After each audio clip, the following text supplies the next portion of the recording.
Hello students, I hope everybody is safe and sound at home. Today we are going to do a poem, Foreign Lands. Before that, I'll just brief you about this poem. Foreign Lands.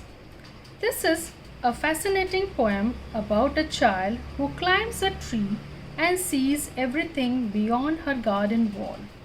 For her, whatever her eyes can see depict the world around. The child sees the garden, the river, the roads ahead. This poem depicts how the child imagines the possibilities of exploring the oceans also. Now let's start reading. Up into the cherry tree, who should climb but little me? I held the trunk with both my hands and looked abroad in foreign lands. The first stanza, the child is climbing a cherry tree and she says, who should be? Can my parents climb? Can my elders climb? No, but only me. I held the trunk with both my hands. She's holding the trunk. You can see she's holding the trunk with both her hands. And looked abroad in foreign lands. Here abroad means outside the boundary wall. She's trying to look outside the boundary wall. And it means a foreign land to her. I saw the next door garden lie. She could see the garden over there, adorned with flowers before my eye, as if it was decorated with flowers, and she could see before her eyes. And my pleasant places more, and that I had never seen before. She had never seen all these things before.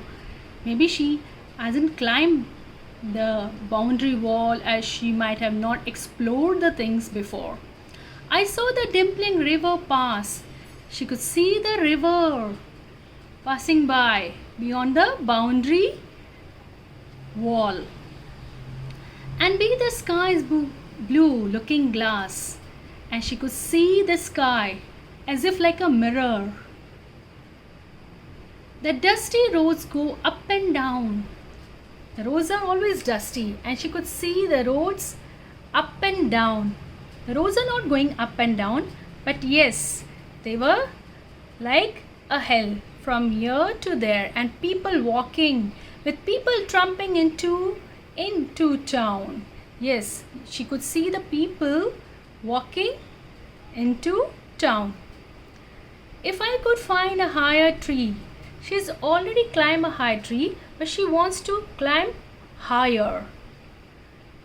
Further and further I could see, means she wants to look around more places if she could climb a higher tree. To when the grown up river slips, the river is moving into the sea.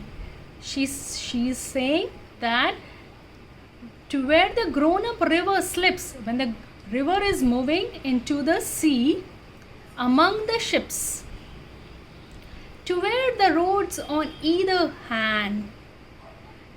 And she's saying that the road on the either hand led on into the fairy land. Maybe that goes towards the fairy land where fairies stay, where all the children dine at 5. Dine at 5 here means when all the children eat their dinner, supper, early supper at 5 o'clock in the evening. Dine at 5. And all the playthings come alive. All the playthings. Do you know what are playthings? The things you play with, your toys that come alive into the fairyland. It's a beautiful poem written by Robert Louis Stevenson. And this is an imagination of a little girl.